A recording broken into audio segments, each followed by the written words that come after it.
Cash Flow Diary Podcast, episode 411.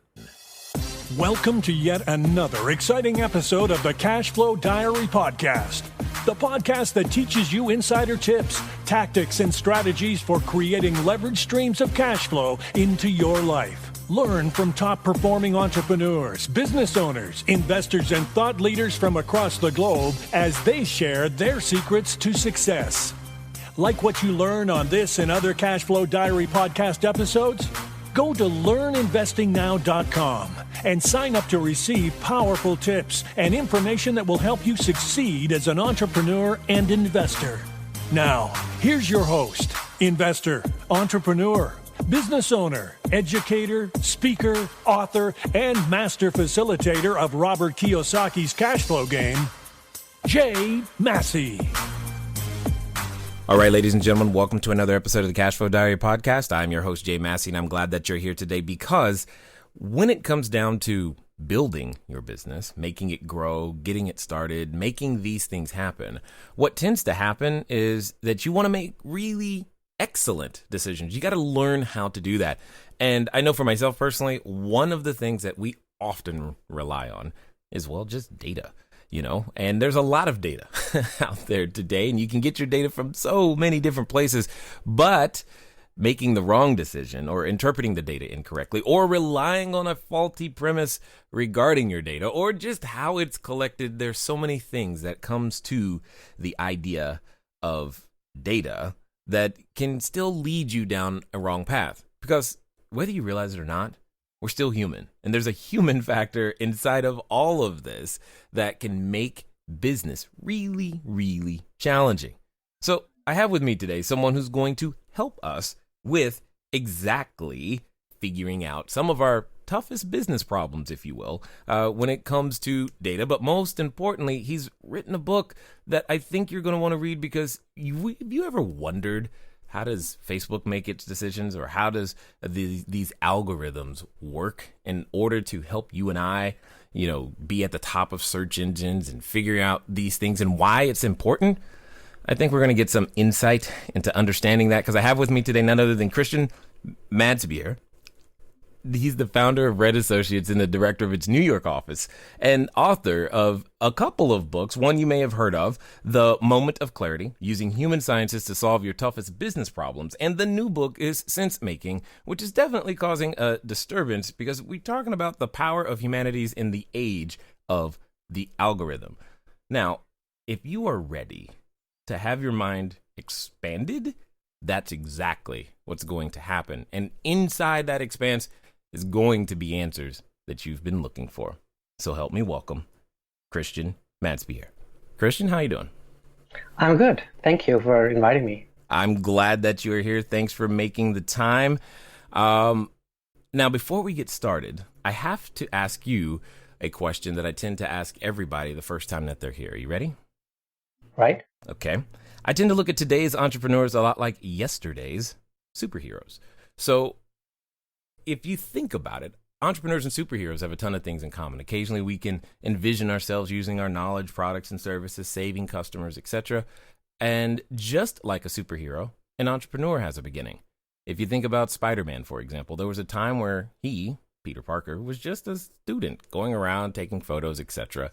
And then one day, something happens to him. He gets bit by a spider, and now he's got this new information. He's got this new thing he's operating with, and he gets to choose to whether to use it for good and or evil. And obviously, in his case, he chooses good. So my question to you is as follows. Before your books, before being featured in places like the Wall Street Journal, The Atlantic, The Economist, Fortune, Forbes, and many other leading publications, before all the things that people know you for today, what we want to know is, who is Christian Madsbjerg? Right. That's a big question. I thought I would be an academic, and I always thought that because I like books and I like thinking about things. But then I learned what the university was like, and I found it extraordinarily drab and boring. I found it slow and political, and they were fighting over things that I found I didn't understand why they were fighting over it. Right. So instead of becoming a professor, I founded a company. And when I started spending time with companies, both big and small, I just didn't understand how they were making their decisions and what they were making their decisions on.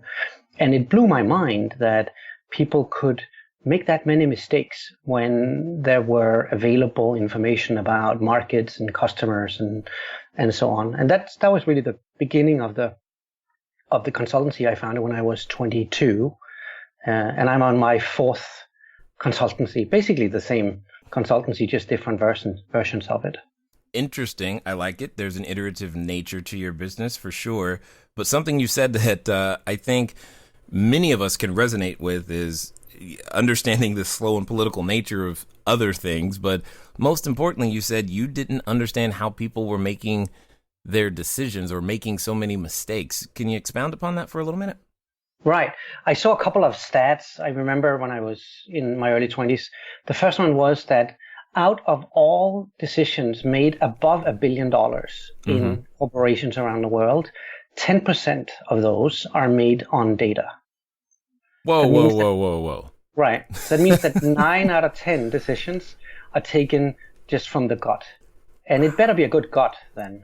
Wow. So that was disturbing. And the second one was that 92% of product launches fail.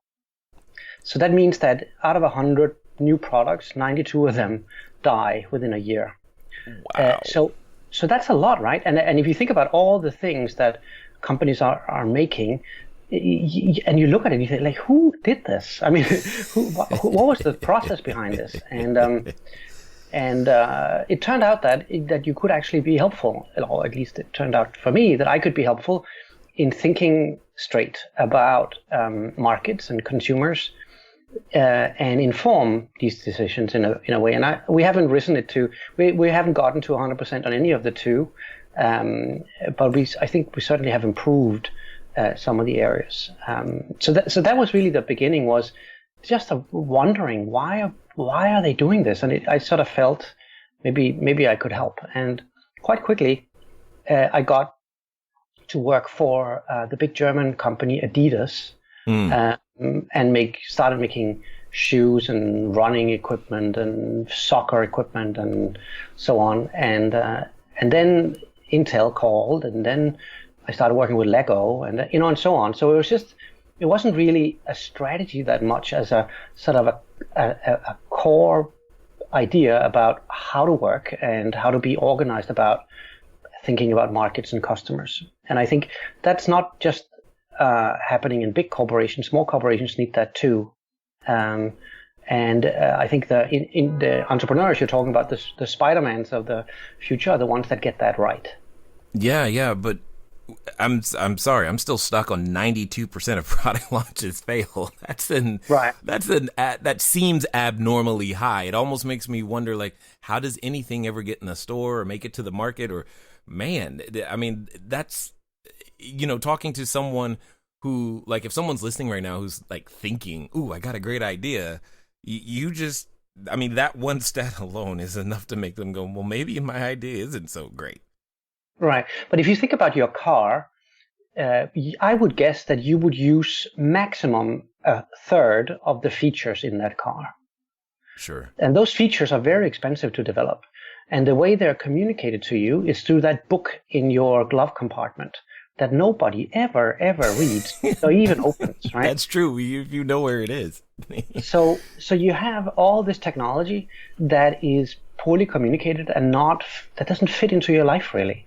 And that starts making sense, right? And then if you go down the aisle of any supermarket, especially the center aisles of any supermarket, and see the versions that they make of this and that and the other, you can start understanding that most of this isn't really that helpful. So in essence, what you're saying is that entrepreneurs in general are guessing. Yeah, I say that they look at their own world. So if you live in Silicon Valley, your own world looks in a particular way.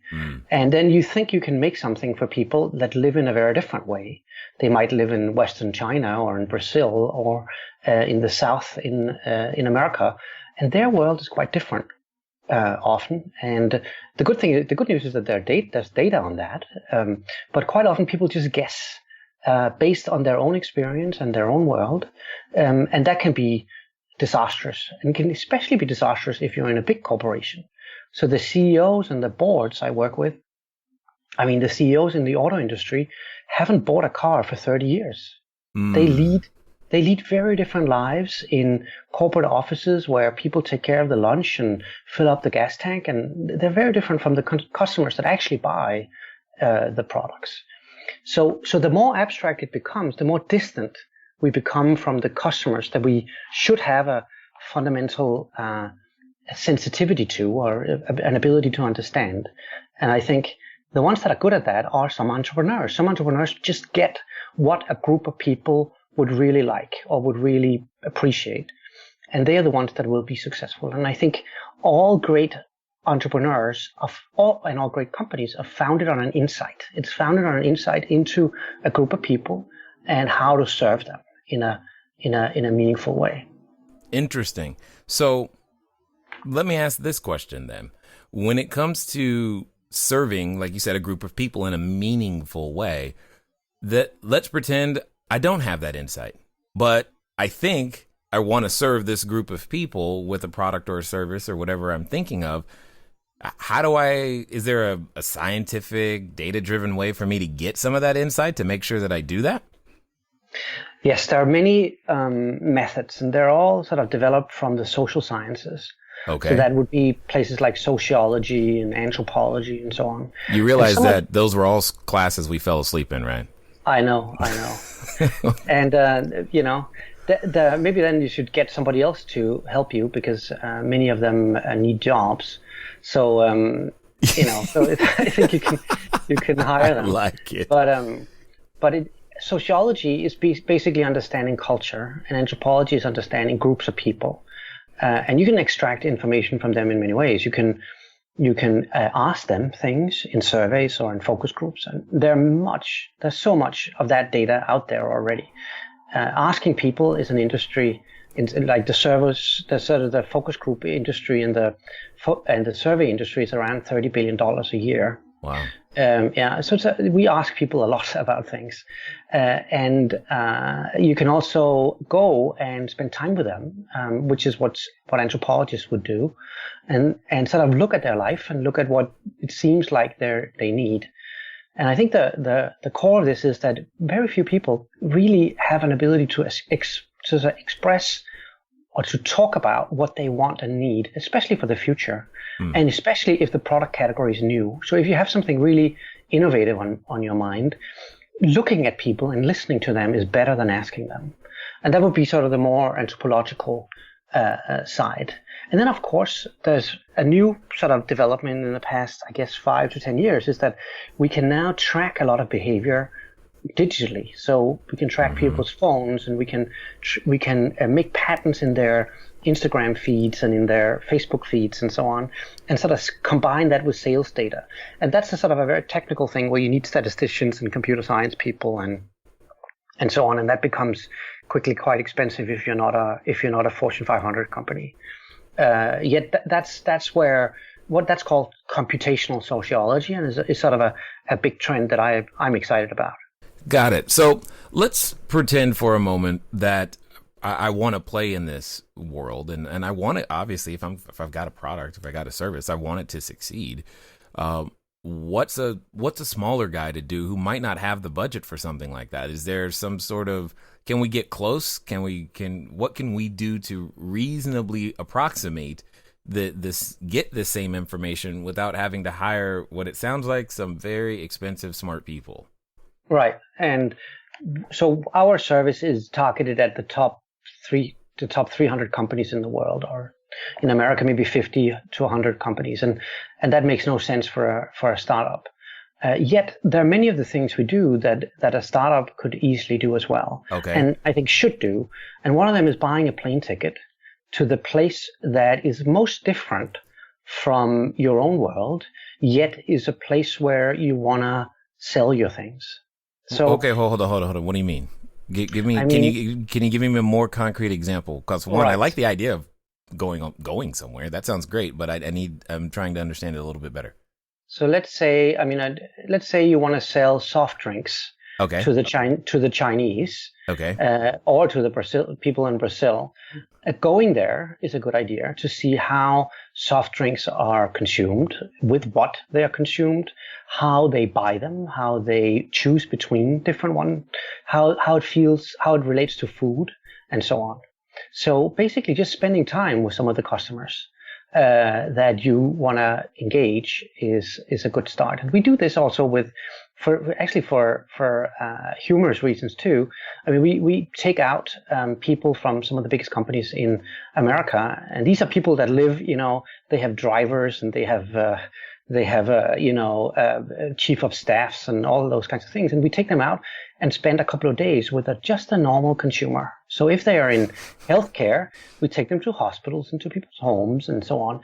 And it blows their mind that people choose things the way they choose it and do the things that they do. And that's not something you have to have a lot of money to do. You just go to people's home and see who their friends are and see how they work and so on. And just listening to that with a lot of attention and stop talking for a second, I think is quite helpful. And we see, I've had the CEO of a major auto company come out and spend time with the people that buy his smallest cars. And he was just like, they are on a budget. He was like quite surprised that these people are on a budget when they buy a car. And it's like, yeah, of course they are. They don't lead the life you do. And he would also find that their cars are a mess because there's not a people that cleans his, like him, that cleans his car every day and so on. Or I've had people from, a big beverage company in the South go to China, actually for 2 days, just seeing how people dealt with tea and what they drank and where they drank it and so on. And the entire portfolio changed because of that. Also the way you market to people, the language they use about it and so on. So sometimes say going to the savannah instead of the zoo, going to the actual area where people lead their lives and listen for a change and observe is an extremely good way to get started on any endeavor. And I think many, many great entrepreneurs will do this naturally. Interesting. So one of the things that I've often shared with people is that when trying to figure out, the customer that you want to serve, I've often suggested start with a person who's most like yourself because that one would be easier to understand. What would you say? I think that is certainly the case, that if you have an intuition with the customer group, that's a big upside. So the people that make trucks in Detroit, they are like them. They understand the people that buy trucks. But so they have an intuition with them, and that's why they're quite successful. But they're not so successful making normal cars to people because they don't care about normal cars. So I think if you choose somebody that you feel you understand, that's a good start. And if you don't understand them, then there are ways to deal with that, which is engage in their life, try to listen, try to understand what their world is like. And especially if it's in the medical field, if you want to sell something to people with cancer or with diabetes, then maybe you need to understand what it's like to be them and to walk in their shoes for a little bit. Okay, so here's something that I'm thinking about, because when you bring up medical, I mean, obviously that's a very large and growing field in many different ways, but I know we have a number of people who are looking to serve the medical community in various forms, specifically through housing and whatnot, say, assisted living or elder care or even short-term rental housing for extended medical procedures.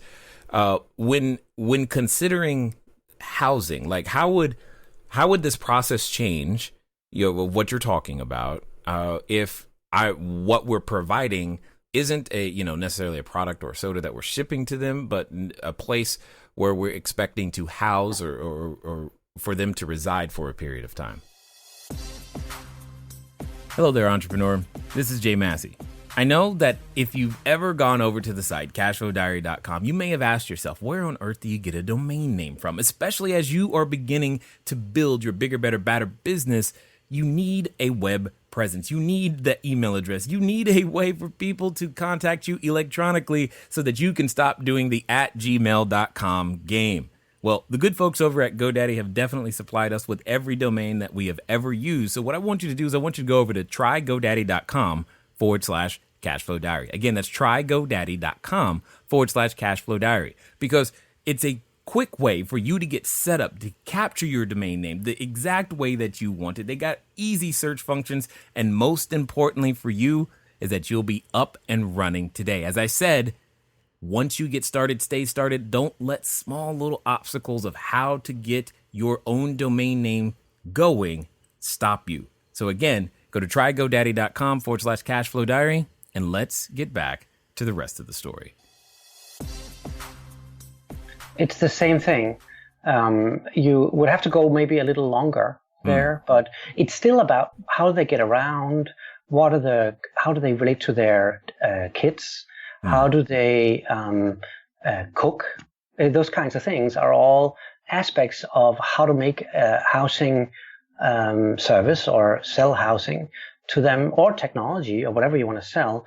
You have to go and see how they live. Because if I'm 42 years old and I don't know what it's like to be 72 and moving into assisted care housing, right? I can guess, but I don't have very good data and I don't have a very good intuition about what that is like.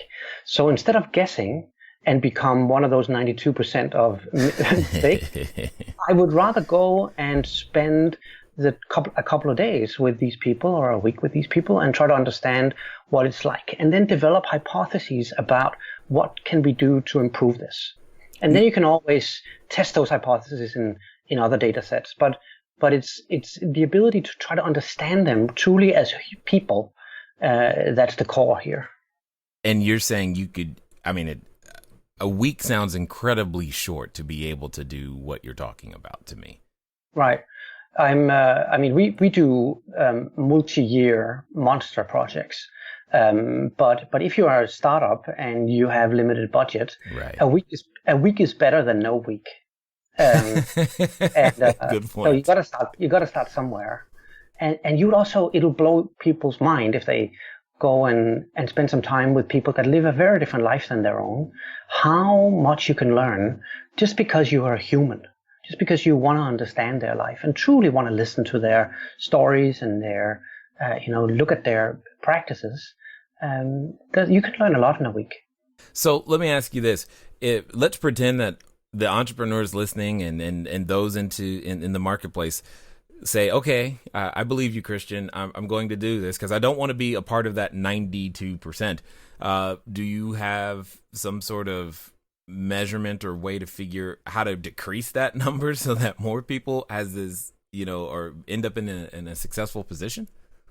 I think there are many ways to do this, and I think also a lot of the failure rate comes from bad launches and poor logistics and all kinds of sort of more practical things.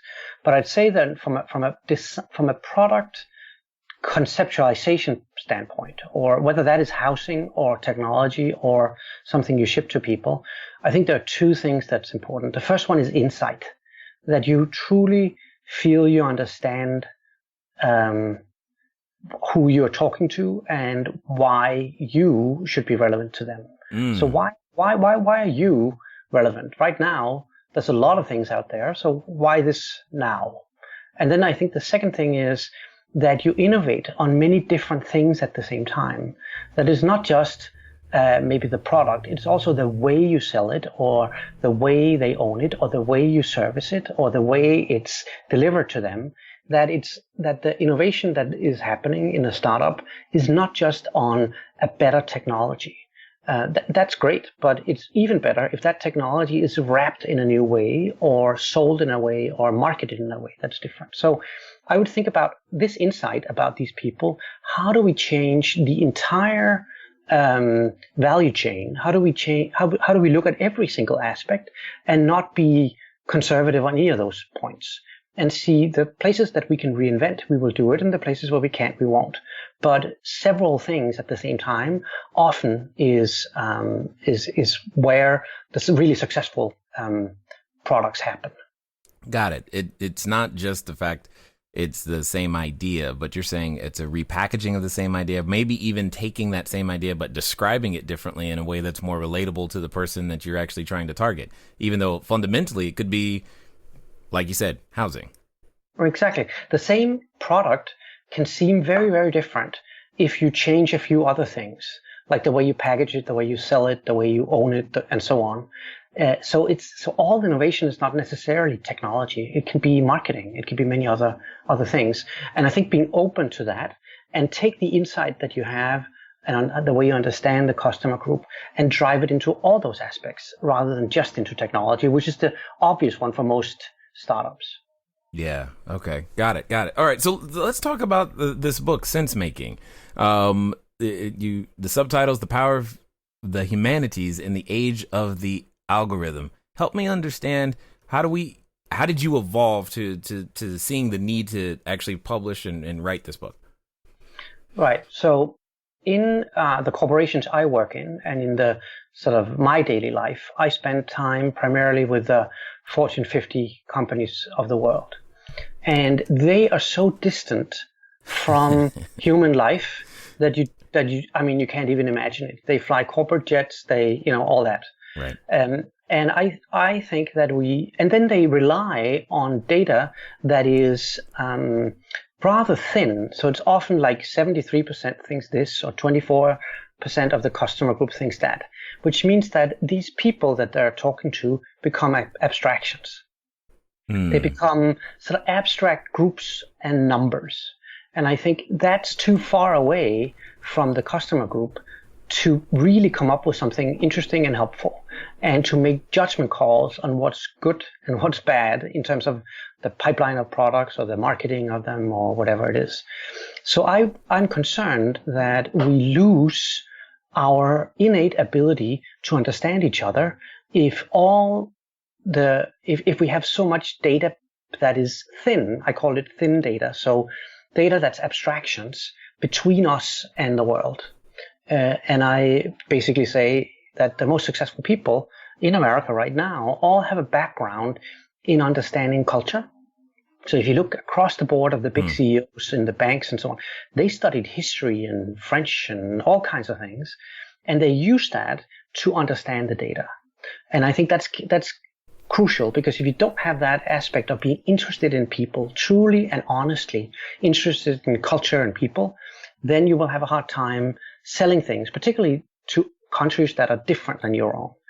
So that's basically what the book is about. It's that there are tool sets that come from the humanities, and that includes the kind of things I talked about before, about going to people's home and so on, that are necessary to be successful and competitive in the future. And I found that people rely on data, thin data, as a clutch rather than really challenging it. And I'm concerned about that because it leads to all kinds of mistakes and misunderstandings and bad product, basically. Yeah, no, well, I'm thinking about this in the context of the hospitality industry, right? Because those who would be, again, housing people from a completely different country, there are just so many things that you would need to know about that type of that group, or when people are coming to stay with you or serving them in various different forms. What if you have a service that's so international, if you will? How on earth are you to be able to make sense of these things so that you can actually make it work when your customer profile can be so diverse? Right. Well, that is hard. And it's in the hospital. If you think about hotels or restaurants and so on, I think the good idea here is to not look at these people when they come as numbers, not look at them as 13% of our customers come from South America, and then just look at them as a sort of a data set, but rather look at them as people and wanting to understand and pick up on their cues that I'm sure they're sending you on how they would like things. And I think that's quite endearing as well, if people truly try to understand you and what it is you want to do. And I think the best hotels that I've been to and the best restaurants I've been to, they have that sort of hospitality sensitivity that is all about wanting to understand how to serve. So I think the problem is when we end up treating them just like a segment or a customer journey or some sort of abstract model. Well, okay, so let me ask this then. What if that task is just too large? What about choosing one or two of those customer segments and to the exclusion of the others simply because I've got limited resources, limited time, limited everything, and we just double down on the ones that we think we can serve the best? Where would you fall on that spectrum? Absolutely. I mean, it depends on how you want to compete. But if you feel that there are a couple of customer groups that you want to attract and then market to them, then the rest can come if they want to, but only if they do, right? So I think that's probably not an unreasonable thing to do. Yet there are hotels where you don't know who's coming, right? Right. And all you can do is you can try to market to a certain group, but you can end up with a lot of misunderstanding, and that happens every day. I mean, there are movies about how if you go to Japan, I mean, you don't understand what on earth is going on, right? And that's not necessarily a bad experience; it's just weird. But I think as an entrepreneur, choosing your target group and understanding it should be at the heart of the strategy. Well, and I'm trying to think of a business where this isn't going to apply because. Specifically the diversification, because so many businesses are online today. Your customer can, quote unquote, kind of come from anywhere. Right. I can't imagine that there's any business that doesn't need some sort of department or research or information on this topic in some way, shape, or form. So what else are we going to find in the book that's going to help us do this, man? Right. I mean, there's also, I mean, if you take the aspect of employees. Oh my gosh. If you want to work with the best engineers in the world, say, right. and then they are from India and China and they're from everywhere. Right. Germany probably. And you have to deal with them and understand them. So there again, you need that sort of sensitivity to other people as part of the leadership team, right. Not just as an outsourced department, but as an ingrained sort of component of running a company. And the bigger the company becomes and the more successful it becomes, the more it's necessary. In the book, I write sort of 5 principles for understanding people. And that is one of them I've talked about, which is going to the savannah instead of going to the zoo. So going to the place where people really live rather than guessing about it or going to some sort of abstract version about it. Right. But there's a set of other things in terms of what I call thick data. So thick data is the description of people's experience. So how do you experience being old? How do you experience owning a car? How do you experience, going to a restaurant? Trying to understand what that experience is like. In my company we call thick description. And thick description is something that you can't really extract other than observe and listen. And there are techniques in there in the book of how to do that. So it's not. I think the good news here is that we all do it every day.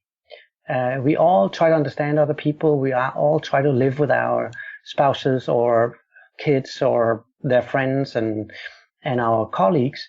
This is just being rigorous, systematic, and organized about it, and try to make it into sort of a discipline where understanding other people becomes something you're aware of and work with all the time, rather than something you wing whenever it's necessary. Well, what's really happening for me as I listen to you is that it's realigning the priorities in which this is dealt with. I think for a lot of entrepreneurs, myself included, we can take this idea and go, yeah, that'll be nice. We'll get there later. We'll do that later. Right now, let's go sell some stuff. Right. And what you're actually saying is if you want to have better, if you wanted to not be in that 92% category, you should probably consider this on the front end as opposed to like an optimization or something that's optional. That's what I'm hearing. Absolutely. So I would think your podcast is based on an understanding of the listener. The listener Yes. will be of a particular kind, and you would understand where that listener is at, because actually you're one of them. Right. And I think that core insight is what drives who you want to talk to, what you want to talk about, what you want to ask. And so you're already doing it. What I'm saying is that putting emphasis on it. And sometimes you got to go sell some stuff, and I completely get that. But it's easier to sell it if the people that you're selling it to wants it, and you know how to talk to them about it. And I think if you spend some time with some of your listeners, who I'm sure are fascinating individuals, it would be impossible for you not to get hundreds of ideas for episodes, just based on looking at what they struggle with and where they're at in their career and in their sort of building of a new company. Indeed, 100%. Here's what I know right now. I know that there's a number of people who are clamoring for more information because suddenly we have an interest in anthropology like we've never had before.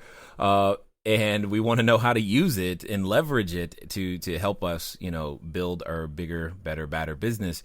What's going to be a great way for them to track you down, find out more about what you're doing over at Red and how they can obtain more information, maybe even a copy of the book? Right. So the book is on Amazon and in all bookstores. It should be at least.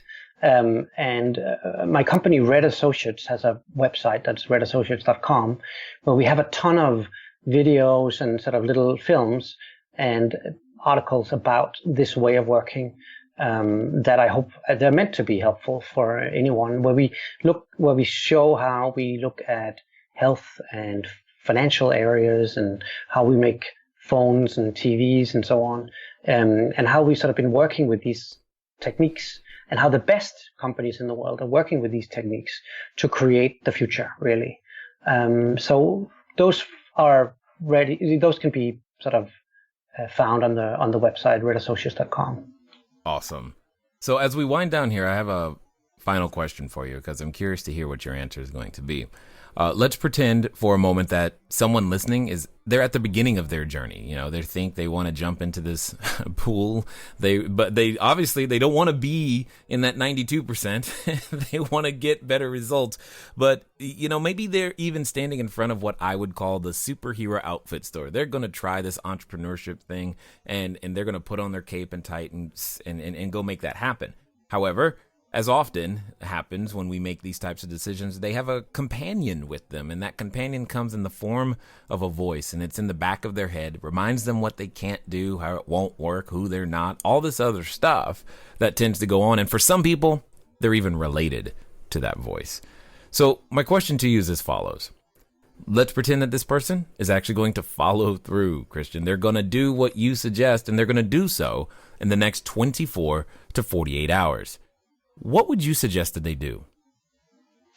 I would suggest that they go and get strength from understanding the people that they want to serve. When you look at people's life, let's take your example of the assisted home situation. Mm-hmm. You would be so inspired by all the things you could do for them that would give you even more interest and even more energy to go and do to go and create a great business out of it. I think the most inspiring thing for people is looking at the need they can solve and looking at how much it would help people if they did so.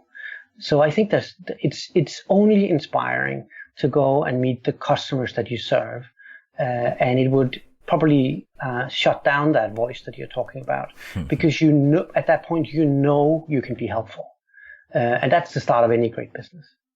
Awesome and well said. I definitely appreciate the work that you're doing, because if if someone would tell me that the answers to my business problems lie in sociology or anthropology or something like that, I would look at them a little funny. But the fact that you've done this work and you're applying it in such a very useful way, it's something that I know that we're all benefiting from, and whether we realize it or not. And more importantly, it's something that we can do, which is great. And I definitely thank you for taking the time to invest here with us, your knowledge, your wisdom, as well as your insights, sir, today at the Cashflow Diary. Well, thank you. Your listeners are the future, so there's nothing more exciting to talk to, is there? I mean, it's a great group. Awesome. Ladies and gentlemen, you know what time it is. It's time for you to move at the speed of instruction. What does that mean? That means today, get over to redassociates.com. Pick up a copy of Sensemaking. More importantly, read it. Do it. You're like, what? I had no idea these things would make a difference in my business. Yes, I know. The idea of hanging out with the customer group that you wish to serve, I can tell you, was not necessarily at the top of my mind. It is now. Who knows? For some of you, that could imply that you get to go travel somewhere. So go have some fun. Ladies and gentlemen, it's been fun talking to you today. I look forward to talking to you soon. Until next time.